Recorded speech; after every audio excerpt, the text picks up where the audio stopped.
Irmã Sueli, também é um momento muito agradável. A senhora, pela fé,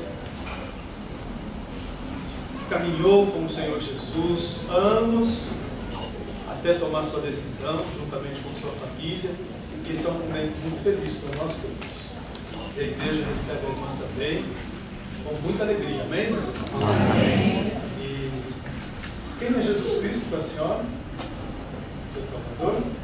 Mediante a sua pública profissão de fé, eu, como ministro do Evangelho, batizo-a em nome do Pai, do Filho e do Espírito Santo.